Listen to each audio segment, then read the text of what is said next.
Feliz sábado. Feliz sábado a você que nos acompanha também através das redes sociais, dando a oportunidade para que a palavra de Deus chegue até onde você está. Quero deixar aqui um abraço muito especial a Deise Damásio, que está nos acompanhando, a Viviane Aparecida, a Rose Nascimento, todas vocês que estão ligadinhos aqui conosco, com o propósito de chegarmos mais perto de Cristo Jesus. Eu não sei vocês, mas eu fiquei muito feliz na semana passada, no impacto que pudemos fazer e já nos testemunhos que pudemos obter com a entrega desses livros. Pessoas estão sendo alcançadas, pessoas estão colocando na rede social aquilo que estes livros fizeram e estão fazendo na vida delas, falando a respeito do trabalho desta igreja. E como vocês bem sabem, a Igreja Adventista do Sétimo Dia, ela procura, como filhos de Deus, cristãos, servirmos em todos os âmbitos da classe social e também nos âmbitos da vida. E é por isso que nós temos todos os anos o projeto chamado Recolta. E eu fico muito feliz porque há alguns sábados atrás uma amiga nos visitava e a gente começou a falar desse projeto. E no final do culto ela me procurou e disse assim: pastor, essa mensagem foi a resposta de Deus para mim, para que caminho eu devo ir e que caminho eu devo seguir. Nós estamos já na 4ª semana de estudos bíblicos e ela é uma recoltista, se tem essa palavra. Ela já tem recoltado porque ela entende a importância de ajudarmos estas crianças e famílias que fazem parte desse processo tão difícil. Mas hoje, queridos, eu quero falar com vocês de algumas coisas interessantes. E eu quero deixar já uma informação que diz respeito a 2 informações. Nós vamos procurar ficar dentro do tempo para que ao final nós tenhamos aqui uma chamada reunião administrativa, onde ficam apenas os membros batizados da Igreja Central de Tatuí. Para 2 informações importantíssimas e uma notícia muito boa. Então, eu peço que você esteja conosco. Terminamos o culto. Na sequência, vamos despedir dos nossos amigos, internautas e que estão conosco. E na sequência já passamos estas informações importantíssimas para vocês. E hoje, dentre estas informações que a gente vai ver daqui a pouco, nós vamos utilizar um formulário, vamos utilizar caneta, mas hoje eu gostaria de aproveitar o ensejo e abordar um tema, um assunto, onde você também vai precisar da caneta e de um papel. As canetas já estão aí, eu vou pedir para distribuir, os nossos anciãos e diáconos vão distribuir para cada um, agora, uma folha como essa. Você pode deixar a folha ao receber aí do seu ladinho, para todos aqueles que já sabem ler e escrever, todos podem receber estas folhas. Olha, é igualzinha a essa aqui, ó. Plenitude com Deus. Não é a que vamos fazer na administrativa agora, são 2 folhas a serem entregues. Nós vamos distribuir, está com o dito as folhas. Isso, enquanto eles estão vendo ali com o dito, queridos, eu gosto muito de uma ilustração que diz respeito a algo valoroso para a nossa vida. Vamos dizer que você tenha uma doença mortal. Prestem bem atenção. Uma doença mortal. Enquanto eles entregam, mantenham os ouvidos bem atentos. Só que, se você for examinado, se você for avaliado, você pode ter certeza da cura dessa doença e que você vai ter vida e vida em abundância. A pergunta que fica é: você seria avaliado? Você tomaria a decisão em fazer o exame? Por que eu estou dizendo isso? Porque muitas vezes a gente tem dificuldade de procurar um profissional para ser examinado, para ser avaliado. Na realidade, muitas, eu não vou falar todas, mas muitas pessoas não gostam de avaliação. Não gostam de avaliação na escola, na faculdade. Pega o papelzinho, deixa aí do lado. Já eu vou explicar. Foco agora aqui em mim, para a gente compreender o processo para chegar nele. Então, muitas vezes a gente não gosta da avaliação. E eu tive a oportunidade, já há alguns anos, de participar de um seminário de crescimento espiritual. Com o pastor Manassés Queiroz, ele é conselheiro espiritual da Rede Novo Tempo de Comunicação. Foi ali alguns dias onde a gente passou se aprofundando no assunto. Eu adquiri, através desse trabalho, essas 3 literaturas: Alcance o Poder, Ministério para Todos os Dias, Chuva Serôdia Chegou. E junto desse seminário, nós tivemos ali a oportunidade de fazer uma avaliação pessoal. E aí, ao final, procurei pedindo, para que eu pudesse utilizar desse material que eu achei riquíssimo. E ele, com toda alegria no coração, nos permitiu para que isso acontecesse. Por que eu estou dizendo isso? Porque o tema que eu trago para vocês e está aqui na tela, plenitude com Deus, é aquilo que a gente mais precisa ter nos dias que estamos vivendo.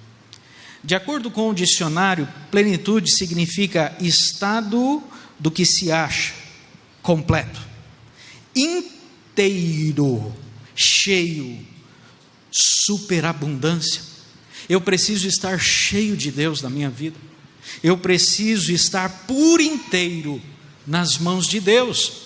Só que para que isso aconteça, eu preciso fazer uma autoavaliação. Assim como precisamos de uma avaliação médica, uma avaliação acadêmica, muitas vezes é importantíssimo fazermos uma avaliação relacional, conjugal, profissional. As empresas fazem esta avaliação. E mais do que tudo, espiritual. Eu achei interessante, falando a respeito da importância da avaliação, 3 características nos são dadas. A avaliação é importante para construir conhecimento sobre a própria realidade. Eu preciso da avaliação para crescer, para construir conhecimento, para ver os pontos positivos e negativos. Eu preciso de avaliação para compreender os significados que vão melhorar a qualidade, seja em qualquer âmbito da vida. Eu preciso de avaliação para alcançar maior relevância social.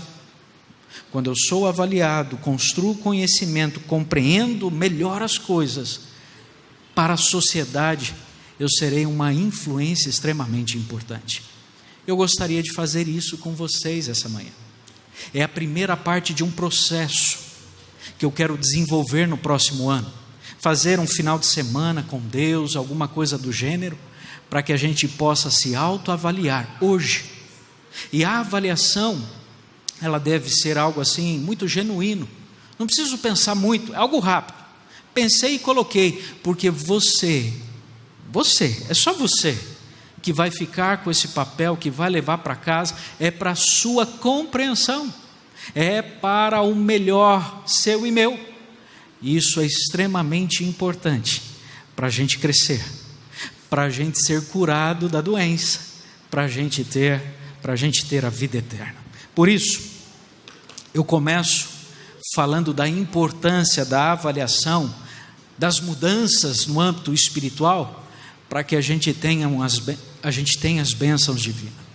eu vou usar alguns textos projetados e outros vamos abrir na Bíblia em razão do tempo, para a gente ganhar. Esse primeiro texto eu já vou colocar na tela, que é o de 2 Crônicas 7,14, que diz assim: se o meu povo, que se chama pelo meu nome, se humilhar e orar e buscar a minha face, e se converter dos seus maus caminhos, então eu ouvirei dos céus, perdoarei os seus pecados e sararei a sua terra. Quem não quer ser ouvido por Deus? Quem não quer ter o perdão de Deus? Quem não quer ser sarado, ser curado, ser abençoado por Deus? Mas para isso há algumas condições. É necessário algumas mudanças. E eu quero falar a respeito disso para essa autoanálise hoje. É algo muito específico. Muitas vezes, como eu já mencionei, a gente não gosta muito de avaliação. Mas vocês vão ver o quanto isso é importante. Porque poderíamos dizer que há pelo menos 3 classes de cristãos. E eu quero convidar você também, querido internauta que está nos acompanhando, que você também participe disso. Pegue uma folha em branco, vai lá buscar. Pega uma folha, pega uma caneta, porque a gente vai fazer esse trabalho e será muito importante para o seu crescimento, porque se você está conectado é porque você tem buscado a Deus, e nós precisamos alcançar a plenitude com Deus. Portanto, como eu estava dizendo, há 3 comportamentos de um cristão. Eu convido você a abrir a palavra de Deus em Jeremias capítulo 20. Jeremias capítulo 20, nós vamos ver aqui o comportamento e avaliar o comportamento de Passur. Jeremias capítulo 20, e nós vamos ler do versículo 1 ao 3. Se você encontrou, deixa a sua Bíblia aberta e nós vamos falar com Deus nesse momento. Jeremias capítulo 20, versículo 1 ao 3. Ok? Todos encontraram? Feche seus olhos, vamos falar com o nosso Deus. Pai querido, rogamos ao Senhor nesse momento,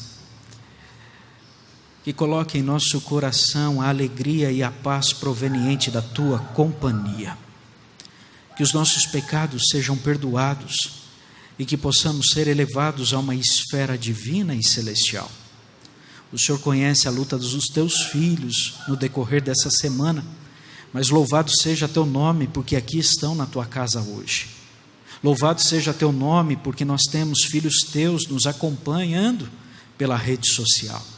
Que o Senhor venha não só encontrar morada, mas promover transformação em nossa vida nesse momento, em nome de Jesus. Amém.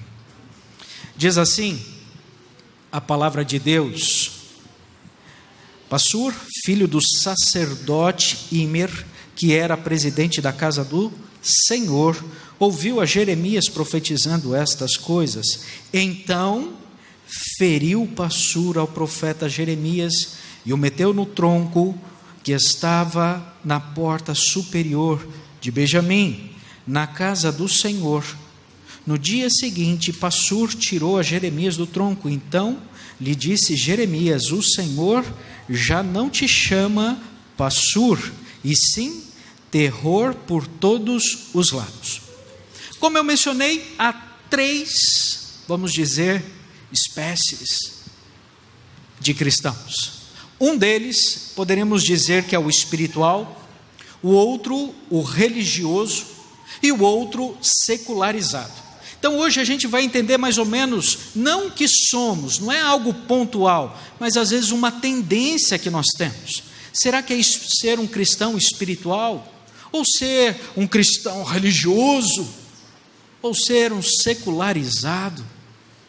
Através desse texto a gente vê alguém que fazia parte de um âmbito religioso, mas que era extremamente duro, a ponto de ferir. Muitas vezes o religioso, ele fere as pessoas. Aqui a gente está vendo algo que foi, vamos dizer assim, literal.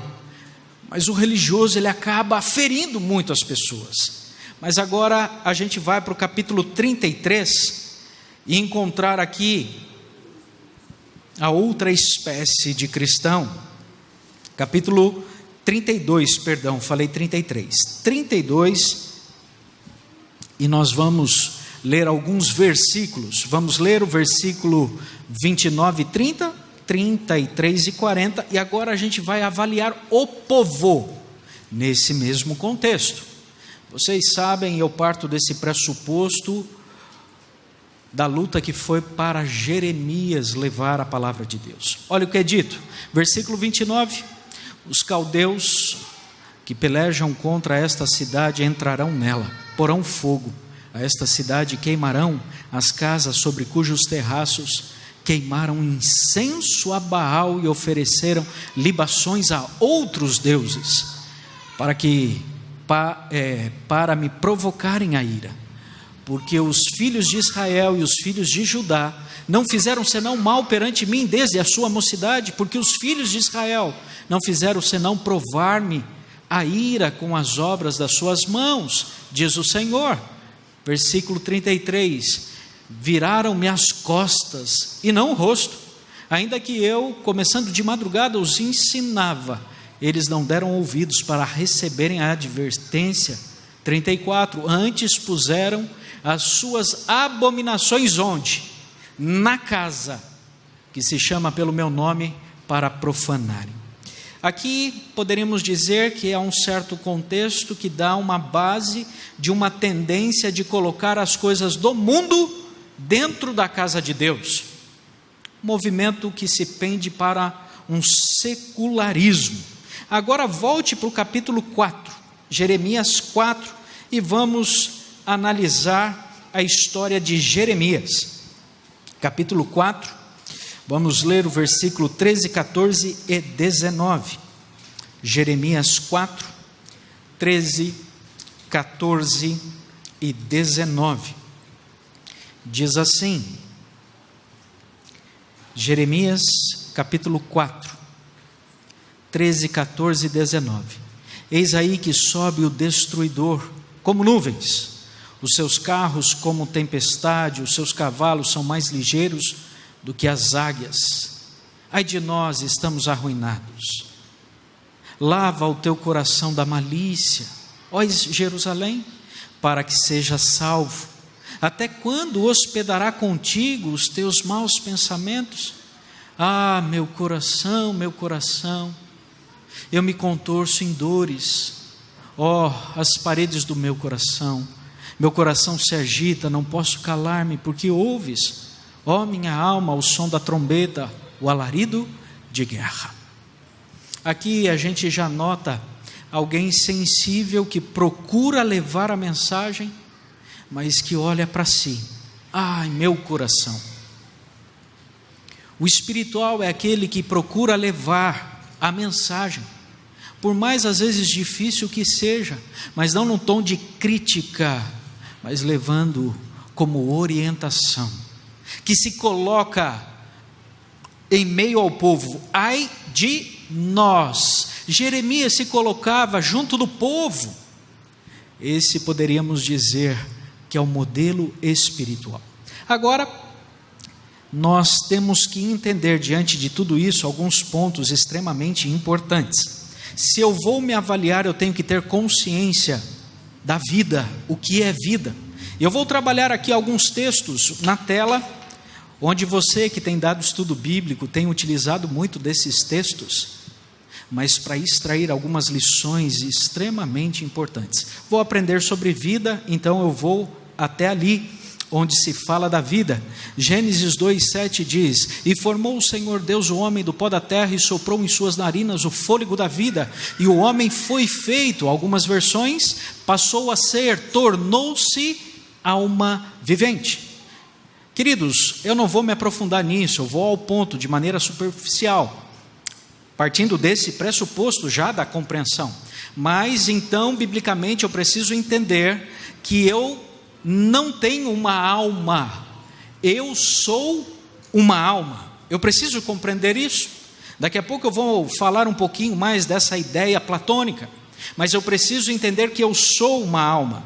E na linguagem bíblica isso é tão claro que a gente vê em Deuteronômio 10, 22 dizendo a respeito da família de José quando desce ao Egito: com 70 almas teus pais desceram ao Egito, e agora o Senhor teu Deus te pôs como as estrelas do céu em multidão. Ou seja, 70 pessoas. Mas ainda alguns que tendem a esta ideia platônica de que alma é algo bom, que vai para outro patamar.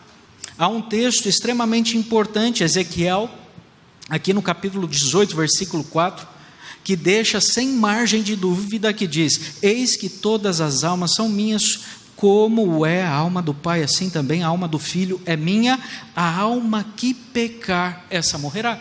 Aqui já se joga por terra essa ideia que a alma é boa e que vai para um outro patamar, já que a Bíblia diz que a alma peca, porque biblicamente a alma são pessoas, e o salário do pecado é o quê?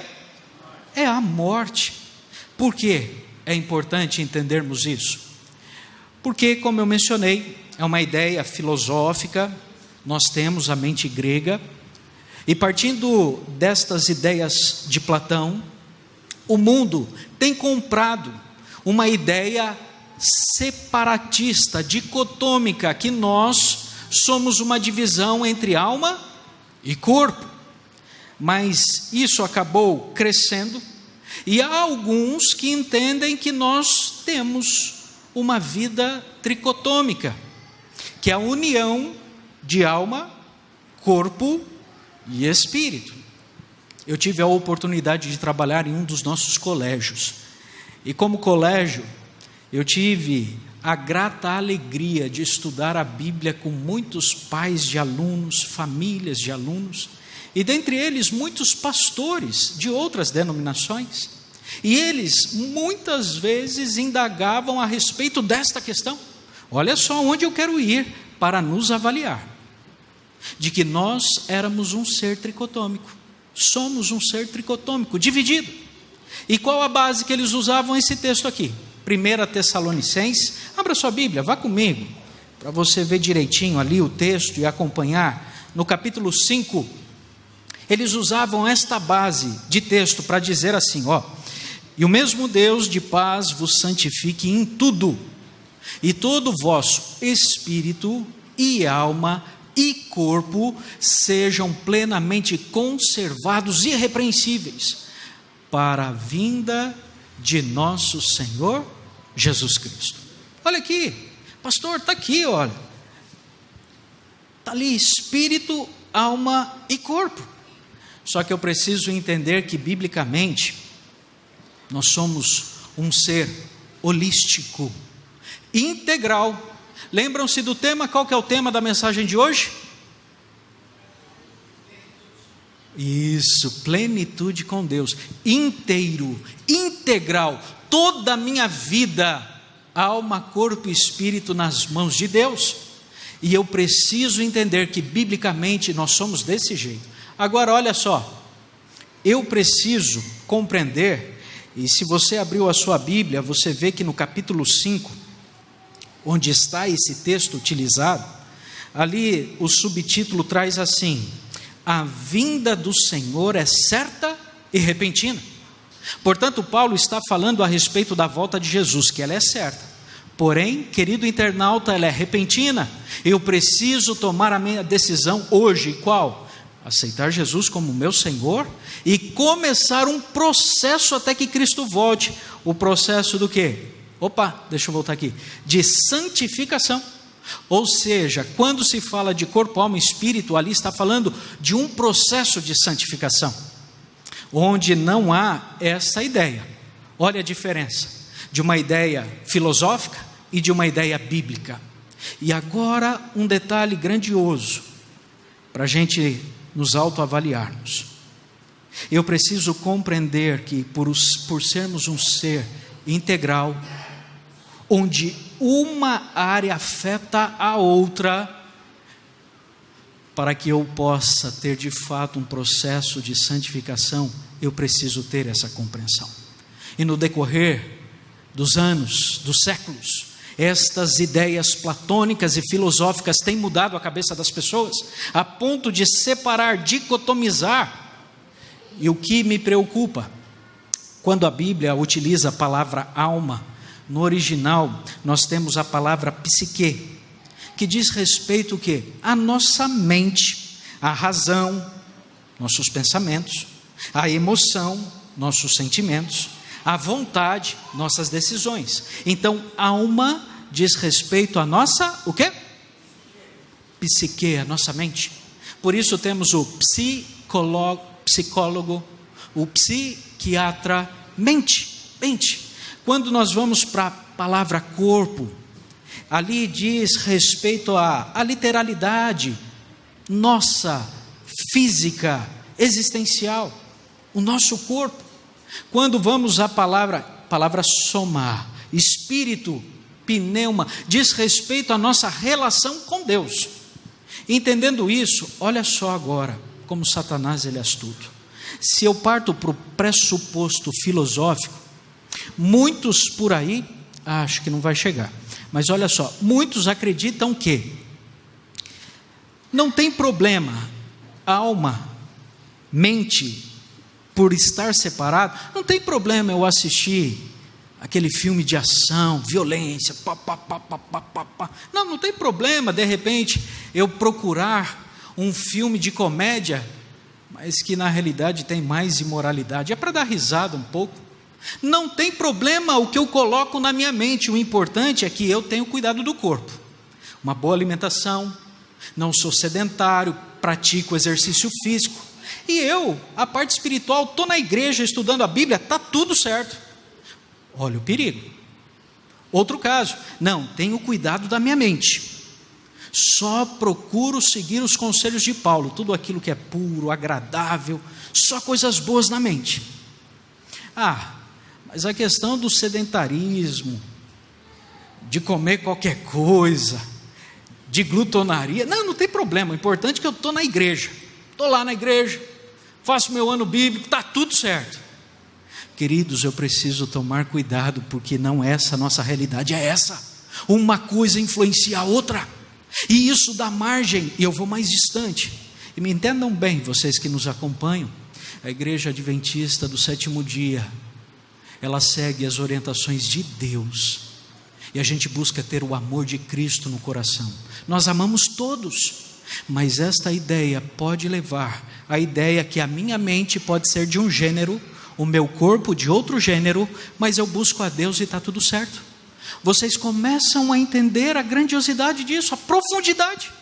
Queridos, eu preciso me autoavaliar para ter uma plenitude com Deus e ter a salvação. Satanás, ele é muito astuto nestas questões, porque ele tende a levar para um lado ou para o outro, de um legalismo a um liberalismo. Olha que a serva do Senhor diz em Mensagens Escolhidas: se Satanás vê que Deus está abençoando o seu povo e preparando-os para discernir-lhe os enganos, trabalha com sua magistral capacidade para introduzir fanatismo, um extremo, de um lado, e o frio formalismo, legalismo, liberalismo de outro, para que ele possa ceifar uma colheita de almas.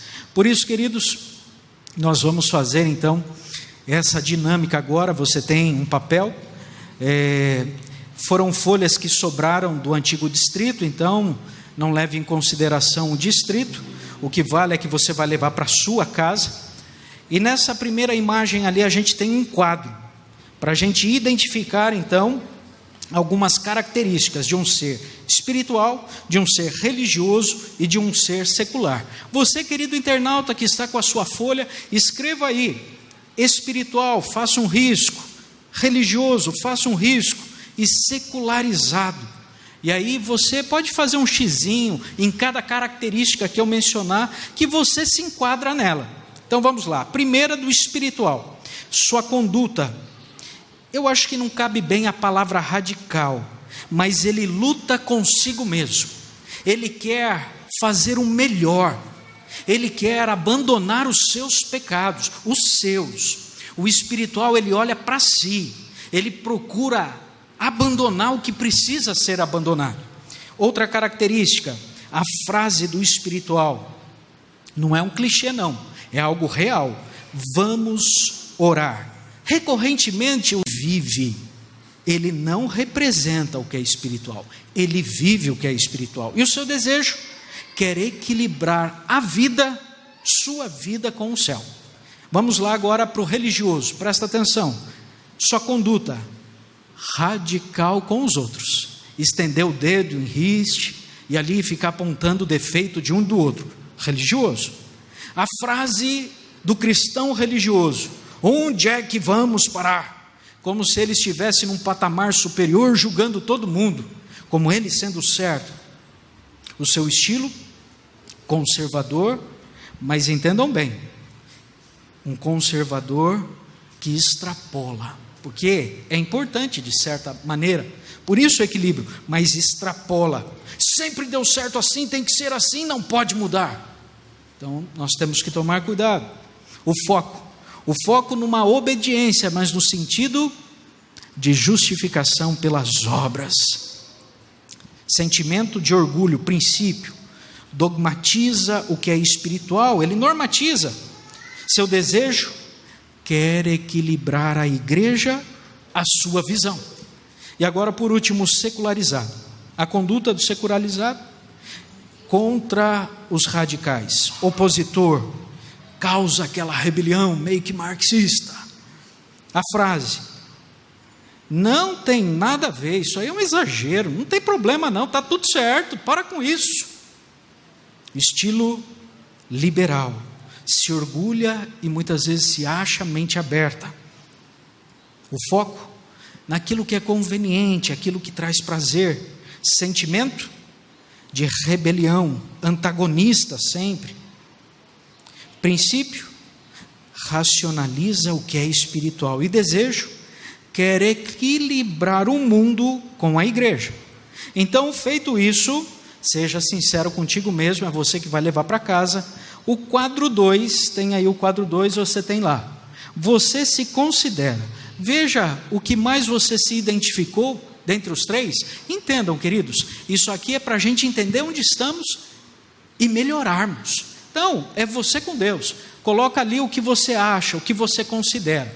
E do lado tem ali uma pergunta: quem é Jesus para você? Uma palavra, escreva dentro desse quadradinho, quem é Jesus para você? Uma só palavra, quem é Jesus para você?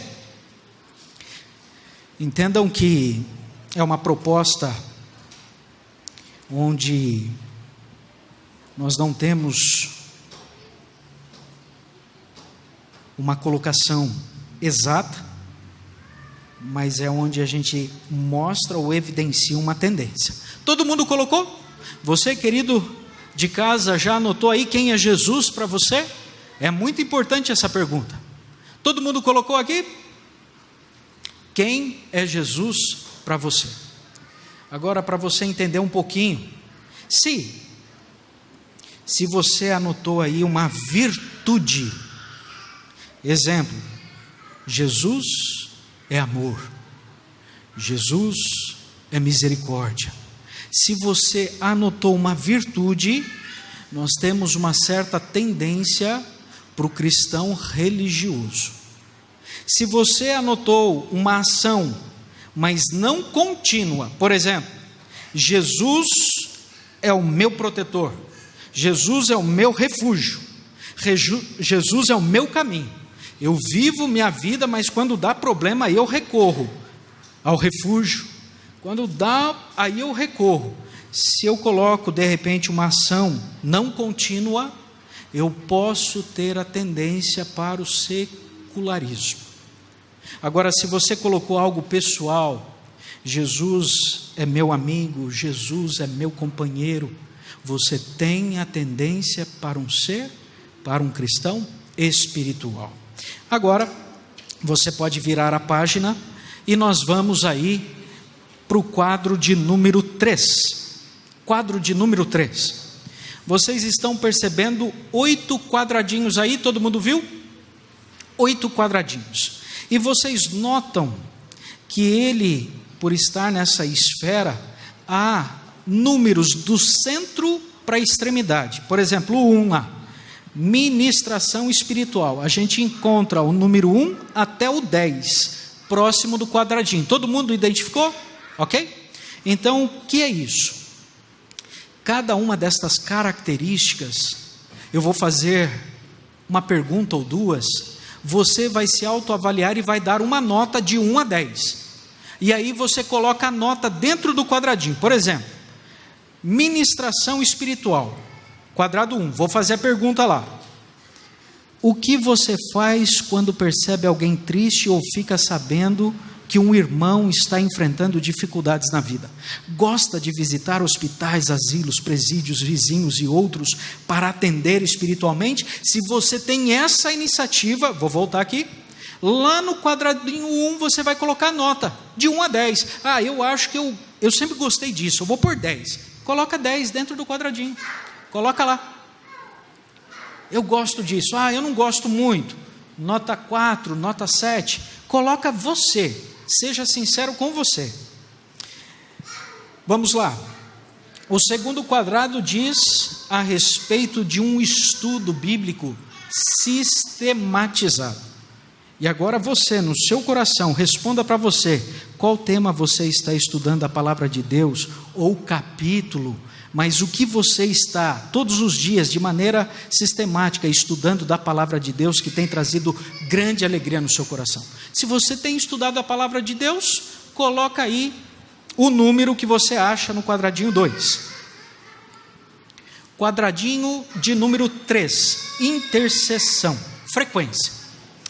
As pessoas procuram você para interceder por elas? Vem em você uma pessoa de oração, então sempre contactando vocês? Está sempre envolvido na intercessão, orando por alguém? De 1 a 10, coloca no quadradinho 3. Número 4, culto, pessoal e familiar. Qual a primeira pessoa que você busca para relacionar-se no início do dia? Você tem assumido o sacerdócio da sua casa, convidado as pessoas para fazer o culto, ou se mora só, qual a primeira pessoa que você tem buscado? Dá a nota. Quadradinho de número 5.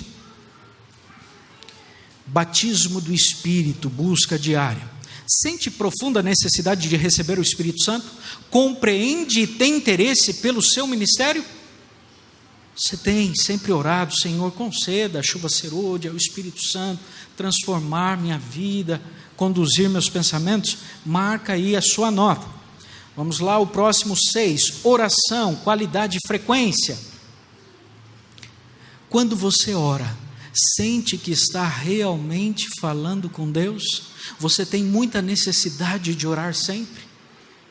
Você procura sempre Deus, sente que conversa com Ele? Dá a sua nota. Quadradinho 7, agora é meditação, não é simplesmente uma leitura sistemática. Meditar, possui o hábito de meditar em Deus? Como avalia a qualidade do seu relacionamento com Deus? Eu leio ali e paro para refletir, para falar com Deus. Coloca a sua nota. E 8, percepção espiritual, sensação da presença de Deus. Deus é alguém real para você? Sente-se em sua presença e tem o costume de conversar com Ele? Você está lá de carro, às vezes andando e falando em voz alta, como se estivesse falando com Deus, Ele do seu lado. Você tem, às vezes, estas atitudes? Coloque a sua nota. Feito isso, então, você tem uma nota no quadradinho 1, uma nota no quadradinho 2 e assim por diante. Nós vamos para o quadro 4, onde temos uma avaliação. Então, por exemplo, para você entender, na avaliação nós temos os valores. Estão lendo ali valores? De 0 a 3, letra S. Se a nota foi de 4 a 7, letra R. Se a nota foi de 8 a 10, letra E. Então você olha no seu mapa sistêmico, que a gente acabou de preencher, vê lá, quadradinho 1, minha nota foi 10. De 8 a 10, letra E. Coloca a letra E no quadradinho 1. Quadradinho 2, por exemplo, a minha nota foi 7. eu vou lá de 4 a 7, letra R. Coloco a letra R no quadradinho 2. E assim por diante. Se o quadradinho 3, a sua nota foi 3, de 0 a 3, letra S. Coloca a letra S. Preencham os 8 quadradinhos com a letra referida ao valor da sua nota.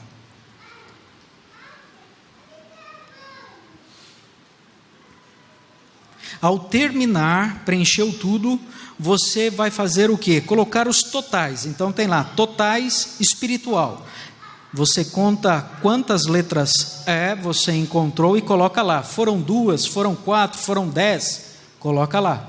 R, conta quantas letras R, coloca no quadradinho do religioso. Conta quantas secularizado, coloca ali.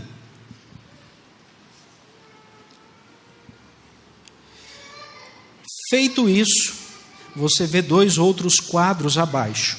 Um que diz a predominância. Então você vai colocar o que mais dos totais deu. Deu mais vezes espiritual, mais religioso, mais secularizado? Não importa. Você coloca o que deu. Mas o que é mais importante agora é que tipo de experiência você deseja ter com Deus. Esse é o principal fator. Entendemos nessa primeira autoavaliação de que nós temos que lutar para sermos cristãos espirituais.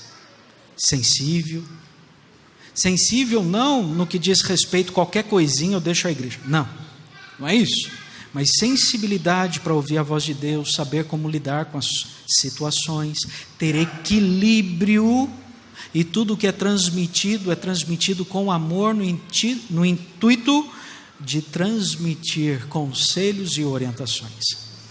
Eu termino, você leva para sua casa, dizendo o texto de Paulo que diz: portanto, quer comais, quer bebais, ou façais outra coisa qualquer, que a gente possa fazer sempre para a glória de Deus. A ideia é que você não leve isso para casa e guarde, queridos. A ideia é que você comece a fazer uma autoavaliação a cada semana, ou se você quer fazer a cada 15 dias, porque a gente pretende fazer um outro momento em que a gente vai fazer uma avaliação, mas já baseado no que hoje tivemos como uma autoanálise. Por quê? Porque eu tenho certeza que todos nós queremos herdar o reino dos céus, e para herdarmos o reino dos céus, nós precisamos da plenitude com Deus, um ser holístico, inteiro, integral, sabendo que uma área influencia a outra da vida. Eu preciso cuidar de todas elas, da minha mente, eu preciso cuidar do meu físico, do meu corpo, e eu preciso cuidar do espiritual. Nós temos 10 minutos para meio-dia, eu vou finalizar com uma oração, e aí despedimos dos nossos queridos amigos e visitantes, e fazemos só as 2 informações com a igreja então no final. Eu convido você para se colocar em pé nesse momento, e a você que nos acompanha pela internet, que você entenda que hoje, de maneira muito racional, nós fizemos uma autoanálise com propósito, nos aproximarmos mais de Deus. Muitas vezes a gente precisa disso para ter o estímulo e lutar por algumas mudanças que fará toda a diferença em nossa vida. Quantos aqui querem lutar para cada dia ser melhores diante de Deus? Amém. Querido e bondoso Deus, te agradecemos, Senhor, porque temos algumas ferramentas e mecanismos que nos levam a ter uma certa orientação. Não é algo factual por completo, mas já nos induz ou nos orienta a uma certa tendência, às vezes, que podemos estar tomando na nossa vida. Ajuda-nos, Senhor Deus, para que o amor, o equilíbrio, para que a gente possa cuidar da nossa alma, do nosso ser, já que vimos que somos integrais. Cuida da nossa mente, cuida do nosso corpo, cuida da nossa vida espiritual, e que a gente possa, a cada avaliação, autoavaliação, vermos um crescimento espiritual atingindo esta plenitude com o Senhor. Dá-nos a tua bênção, dá-nos o teu perdão, em nome de Jesus. Amém, Senhor. Amém. Eu vou pedir para o Dito, que já está